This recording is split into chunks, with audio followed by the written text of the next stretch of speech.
नमस्कार मंडळी. मालिका कट्टा विथ अमृता या मनोरंजक चॅनलवर तुमचं मनपूर्वक स्वागत. कालच्या भागाची सुरुवात होते. सायली रुसून हॉलमध्ये खुर्चीवर बसलेली असते. सगळे बाहेरून आत येतात.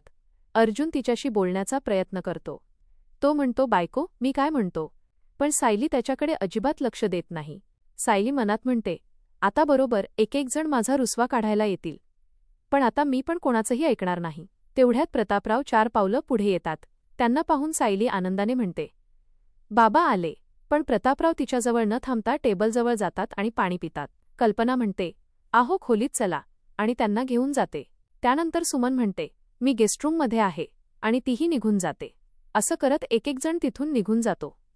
फक्त अश्विन राहिलेला असतो. तो सायलीकडे बघतो आणि तेवढ्यात फोन आल्याचं नाटक करून तिथूनही निघून जातो. मग सायलीची चिडचिड होते. ती म्हणते, याला काय अर्थ आहे? कोणी माझा रुसवाच काढला नाही.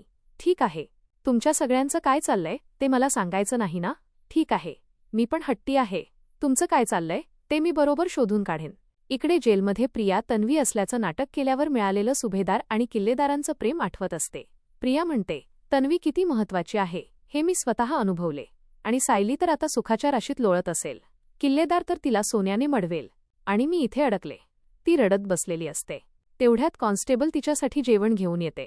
ती म्हणते, अगं, तू आता 2 जीवांची आहेस, हे तरी लक्षात ठेव. भाग 2. पण प्रिया म्हणते, या बाळाचा मला काहीच उपयोग नाही. त्याचा बाप तर फिरकतसुद्धा नाही. कॉन्स्टेबल तिला शांत राहून जेवायला सांगते, पण प्रिया तिचा हात पकडून विनवणी करते, मला राकेशला फोन लावून दे ना. कॉन्स्टेबल तिला झिडकारते, पण प्रिया म्हणते, तू या बाळाची मावशी आहेस ना, तू जर माझं नाही ऐकलंस तर मी काहीतरी करून घेईन. शेवटी कॉन्स्टेबल तिला राकेशला फोन लावून देते. प्रिया विचारते, सायलीसाठी काहीतरी प्लॅन चाललाय का? मला सगळं सांग. राकेश म्हणतो, मलाही काही माहिती नाही. आईने थोडंसंच काहीतरी सांगितलं. पण प्रिया म्हणते, थोडंसं नाही, जे काही होणार आहे त्याची मला सगळी माहिती हवी आहे. उद्या तिथे काय काय होणार आहे ते मला येऊन सांग. त्यासाठी सुमनला विचार, नाहीतर वाटेल ते कर, पण माझ्या थोडा तरी उपयोगी पड. आणि ती फोन ठेवते. इकडे पूर्णाजी अजूनही विचार करत असते की सायलीला कोणतं सरप्राईज द्यायचं. तेवढ्यात सायली तिच्यासाठी आईस्क्रीम घेऊन येते. आजी म्हणते, केवढी गुणाची ग माझी तन्वी. सायली म्हणते, मला माहिती आहे तुला आईस्क्रीम किती आवडतं, म्हणून खास तुझ्यासाठी आणलंय. यात साखर नाही, त्यामुळे तू भरपूर खाऊ शकतेस. आजी आईस्क्रीमचा चमचा तोंडात घालणार इतक्यात सायली विचारते, मगापासून काय बोलताय ग तुम्ही? तेवढ्यात बाहेरून अर्जुन, अश्विन आणि चैतन्य आजीला इशारा करतात, नको सांगू. मग आजी लगेच विषय बदलते. ती म्हणते, अच्छा, म्हणजे मला आईस्क्रीम खाऊ घालून माझी उलटतपासणी घ्यायला आलीस? सायली म्हणते, नाही ग, मी का तुझी उलटतपासणी घेईन? आजी म्हणते, आम्ही सगळे तू तन्वी आहेस हे कळल्यानंतर किती आनंदात आहोत त्याबद्दल बोलत होतो. सायलीला संशय येतो. ती तिथून रुसून निघून जाते. इकडे प्रतापराव विचार करत असतात, सायलीसाठी काय सरप्राईज करायचं? 3-4 दिवसांची ट्रिप प्लॅन करायची का? तेवढ्यात सायली तिथे येते आणि त्यांना इमोशनल ब्लॅकमेल करण्याचा प्रयत्न करते. ती म्हणते, मामा, तुम्ही माझ्यापासून काहीच लपवत नाही, मग आता काय चाललंय ते मला का सांगत नाही? प्रतापराव म्हणतात, असं काही नाही. सायली पुन्हा लाडात म्हणते, लहानपणी तुम्ही किती माझे लाड करायचात, आज एक छोटीशी गोष्ट विचारतेय तरी सांगत नाही. प्रतापराव म्हणतात, अरे वा, असा मस्का मारायचा असेल तर बाबा आता मामा झाला काय? इतक्यात अर्जुन, अश्विन आणि चैतन्य पुन्हा इशारा करतात. मग प्रतापराव फोन आल्याचं नाटक करतात आणि तिथून निघून जातात. सायली पुन्हा निराश होते. त्यानंतर ती कल्पना आणि अस्मिताकडे जाते. त्यांनाही शपथ घालून विचारते, माझ्यापासून काय लपवताय?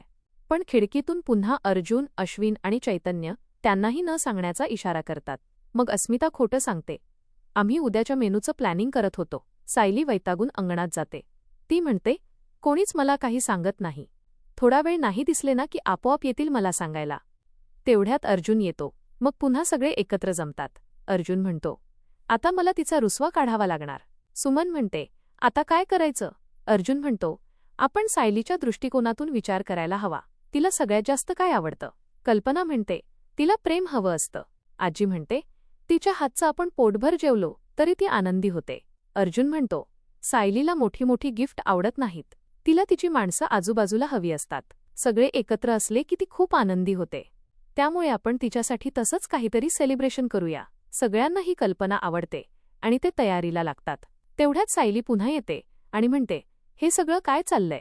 आता तरी मला सांगा. पण पुन्हा तिची समजूत काढून तिला तिथून पाठवलं जातं.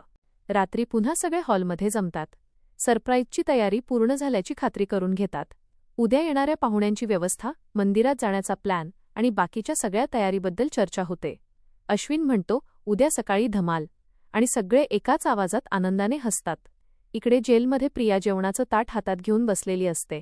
एक कैदी तिच्या हातातून ताट हिसकावून घेते, पण प्रिया मागे वळून पाहते आणि तिला त्या कैदीमध्ये सायली दिसते.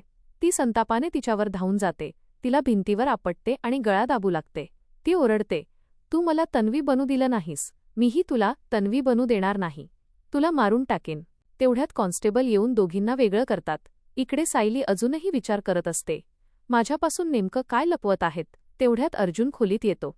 सायली त्याला बसवते आणि म्हणते, आता व्यवस्थित सांगा, खाली नक्की काय चाललंय. अर्जुन मनात म्हणतो, देवा मला वाचव. तो विषय बदलण्याचा प्रयत्न करतो.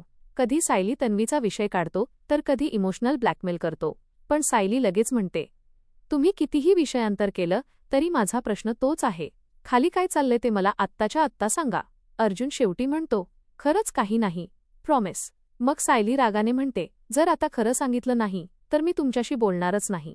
अर्जुन हळू आवाजात म्हणतो, मगाशीही असंच म्हणाली होतीस, पण आता किती बोलते आहेस. हे ऐकून सायली आणखी चिडते. ती म्हणते, ठीक आहे, आता माझ्याशी बोलायलाच येऊ नका, आणि ती रागाने झोपायला जाते. अर्जुन तिचा रुसवा काढत नाही. तो मनात म्हणतो, आता नाही, उद्या तिला सरप्राईज मिळालं की तिचा सगळा राग आपोआप जाईल. सायलीही मनात विचार करत असते, मी यांच्याशी बोलले नाही तर यांना काहीच फरक पडत नाही का. तर अर्जुन मनात म्हणतो, मी फक्त उद्याची वाट बघतोय. बायको, उद्याचा दिवस तुझ्यासाठी खूप स्पेशल असणार आहे. आणि इथेच आजचा भाग संपतो. तुम्हाला आजचा भाग कसा वाटला? तुमचं मत आम्हाला कमेंट करून नक्की सांगा. अशाच हटके, सोप्या आणि मनोरंजक मालिकांच्या अपडेटसाठी मालिका कट्टा विथ अमृतासोबत जोडलेले रहा. व्हिडिओ आवडला असेल तर लाईक करा, शेअर करा आणि चॅनलला सबस्क्राईब करायला विसरू नका. धन्यवाद.